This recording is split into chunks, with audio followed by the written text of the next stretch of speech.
Hello guys, welcome back once again. And today we are going to be talking about Nigerians in the United States of America. While some people are working hard to become better in life, others are doing fraud. Now I'm going to be talking about two groups of Nigerians in the US. Some have gained, what will I call it? Some has gained citizenship through the US military, while some have been indicted for fraud. It is always like that. So let's quickly dive into it. But before that, listen to this video.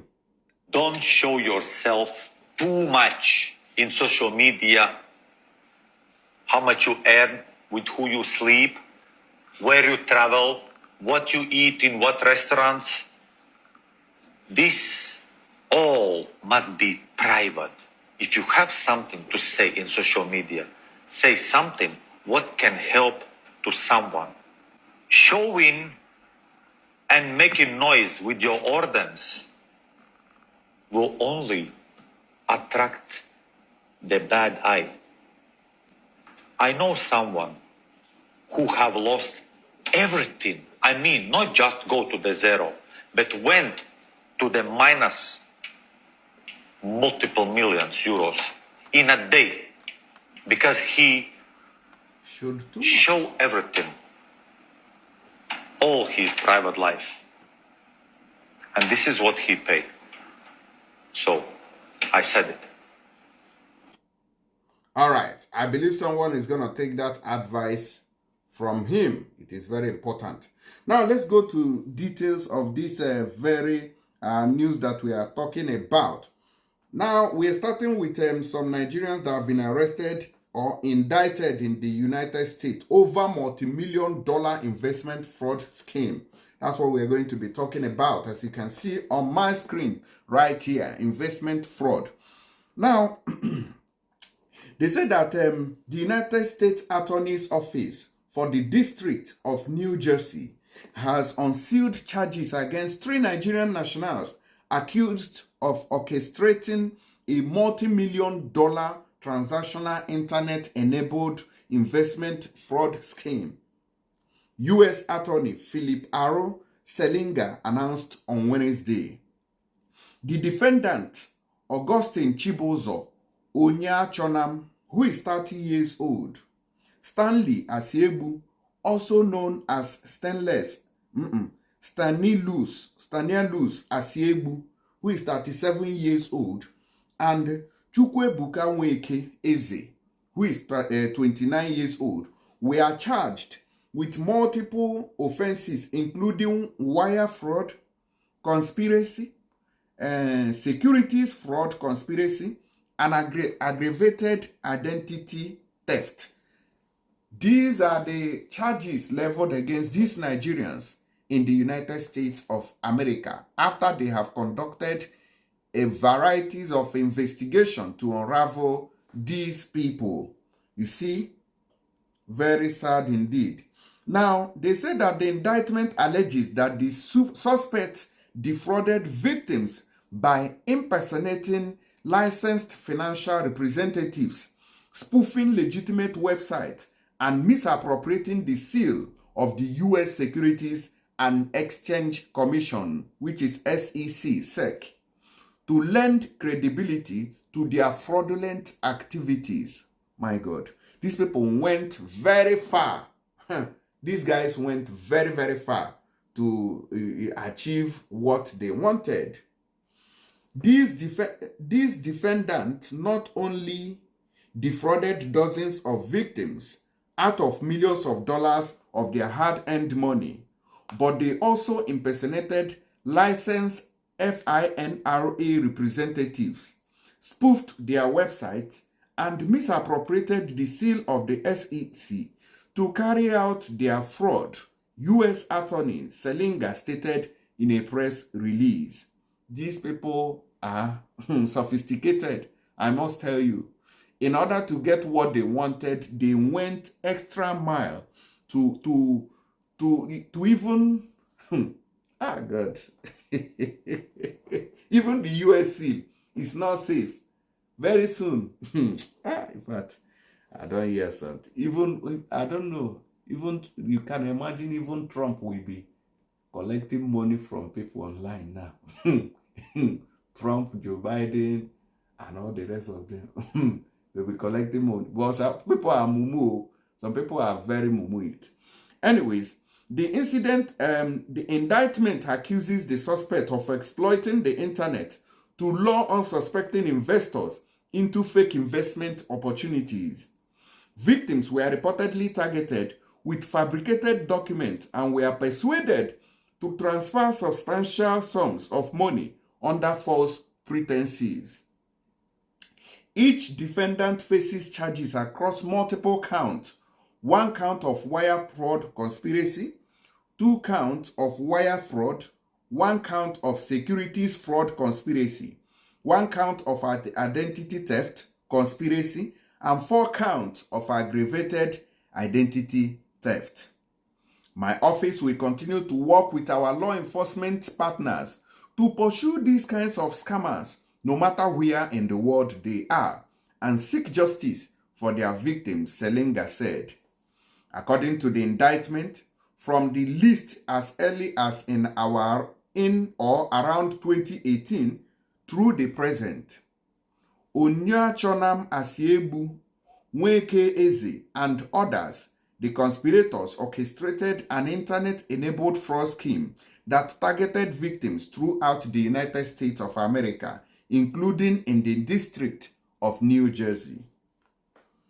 Now, according to Selenga, as part of the fraud scheme, the conspirators impersonated dozens of individuals registered as broker-dealers with the Financial Industry Regulatory Authority, FINRA, and used those stolen identities to solicit investment from members of the public through fraudulent public-facing websites. The fraudulent or spoofed websites were registered in the names of the impersonated victims, okay?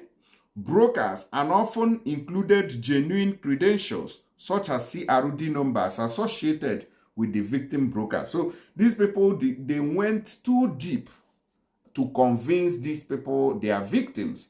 And when you see these things, they look so real to be fake. And that's why they succeeded.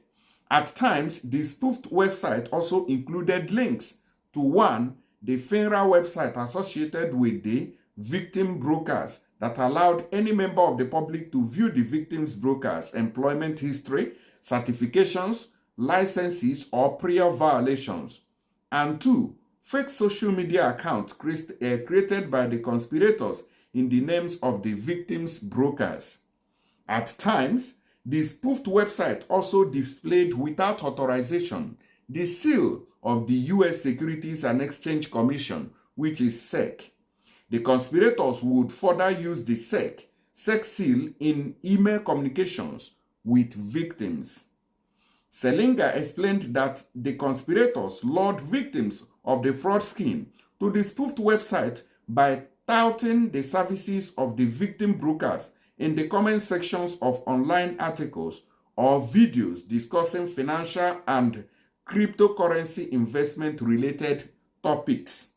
At times, the conspirators would include links to one or more of the spoofed website.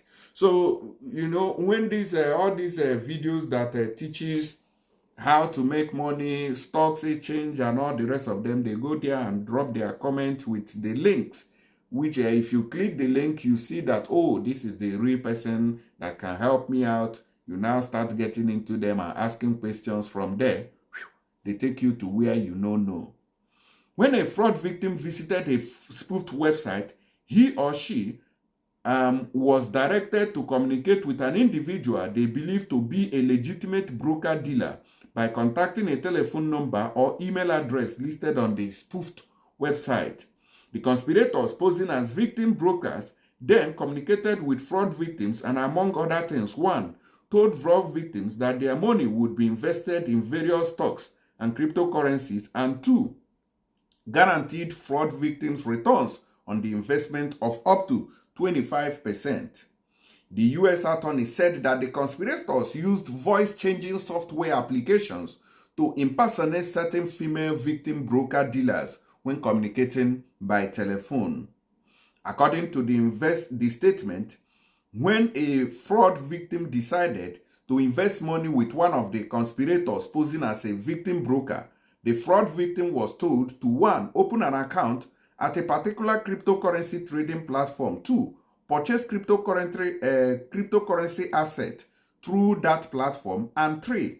Send the cryptocurrency asset to a particular cryptocurrency wallet address for the purpose of investment. In reality, the funds transferred by the fraud victims to the conspirators were not invested but were stolen by the conspirators.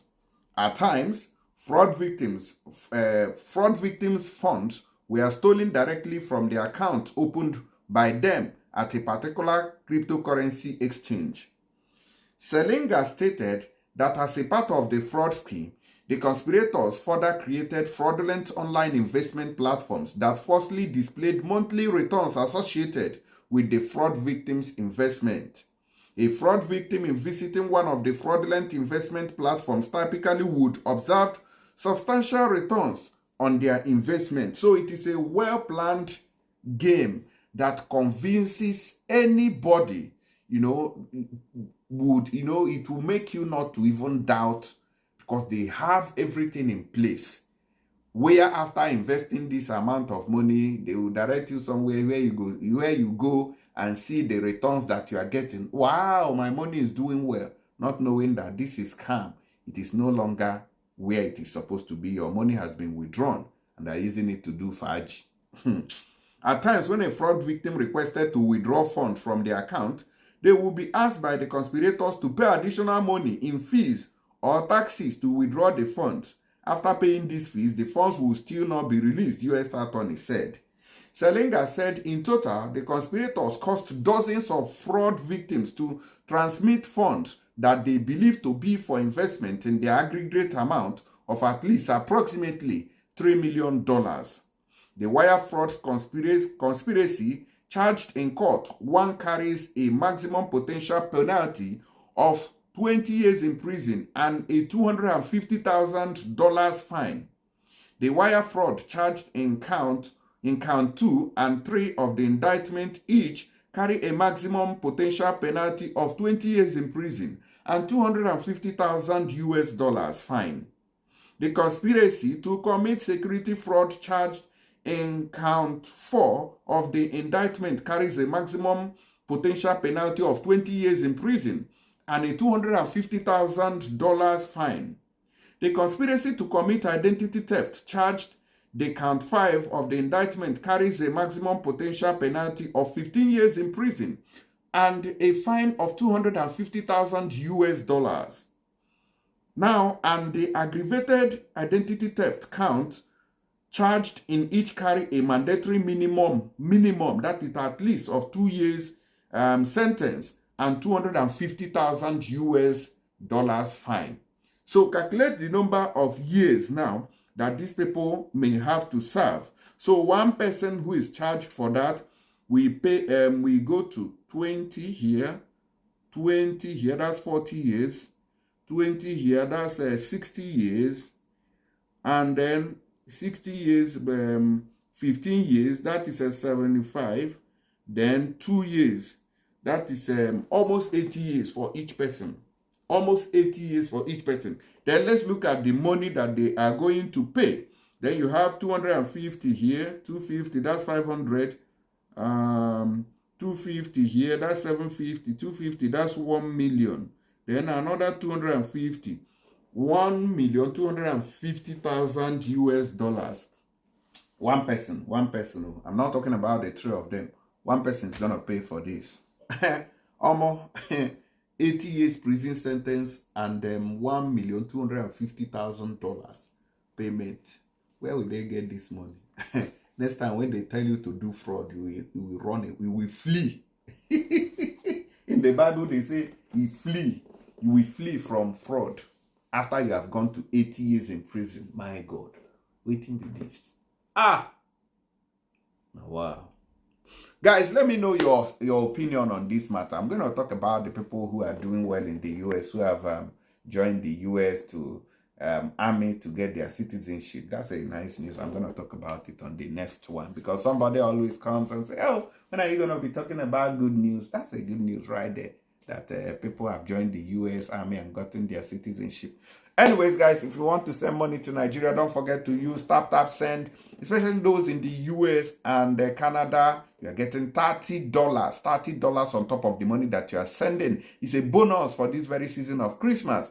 And those in Europe using euro, you are getting 15 euros on top of your money. Those in UK, you are getting 15 pounds on top of the money that you are sending. Dubai people are not also left out. You can download this app from App Store or Google Play. Let me know your opinion in the comments and share this video widely. God bless.